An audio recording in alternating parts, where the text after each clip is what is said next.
स्वर्ग की अप्सरा और ऋषि विश्वामित्र की गजब प्रेम कहानी। भयानक वन में एकांत में बैठे ऋषि विश्वामित्र तपस्या में लीन थे। पृथ्वी अपनी गति से घूम रही थी, लेकिन विश्वामित्र अपनी तपस्या में इस तरह समर्पित थे कि उन्हें बाहर की दुनिया की कोई खबर नहीं थी। धीरे धीरे उनके तप के प्रभाव से स्वर्ग में इंद्र का सिंहासन डोलने लगा। नारद मुनि से विश्वामित्र के बारे में सुनकर इंद्र हुए चिंतित।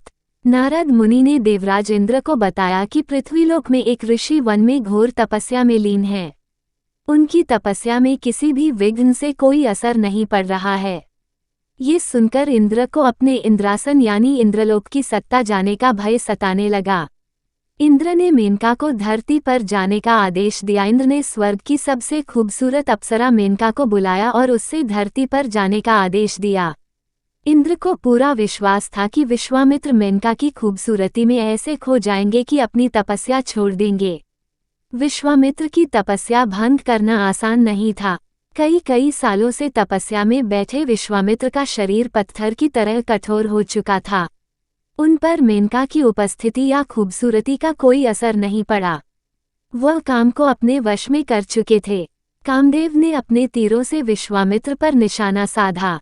मेनका में वे सभी गुण थे जो मृत्युलोक की एक नारी में होने चाहिए।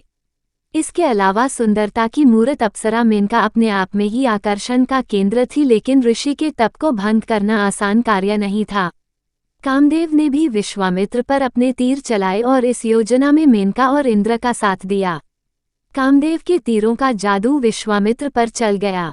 आखिरकार कामदेव के कामुक तीरों का जादू ऋषि विश्वामित्र पर चल गया। वह मेनका के रूप और सौंदर्य की ओर ऐसे आकर्षित हुए कि तपस्या से उठ खड़े हुए। विश्वामित्र के हृदय में मेनका के लिए प्रेम के अंकुर फूटने लगे। मेनका के मन में भी विश्वामित्र के प्रति प्रेम पनपने लगा।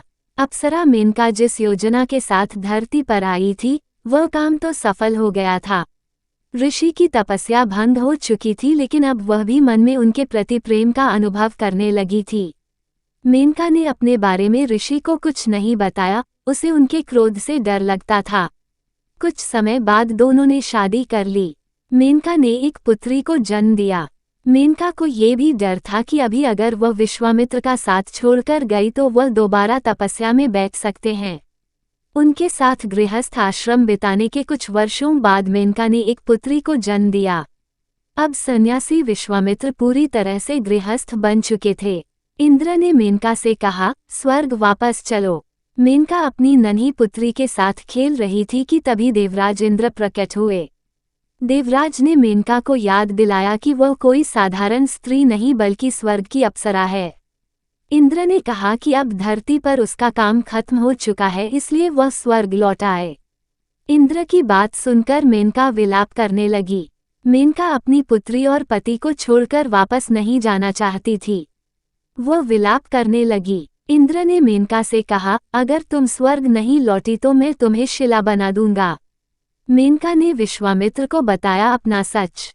मेनका ने इसके बाद ऋषि विश्वामित्र को बताया कि वह स्वर्गलोक की अप्सरा है और उनकी तपस्या भंग करने के लिए देवताओं ने उन्हें धरती पर भेजा था। ये सुनकर विश्वामित्र बहुत दुखी हुए। मेनका ने अपनी पुत्री को वहीं छोड़कर उनसे विदा ले ली। विश्वामित्र ने उस कन्या को जंगल में एक ऋषि के आश्रम में छोड़ दिया। बाद में वही कन्या शकुंतला नाम से जानी गई।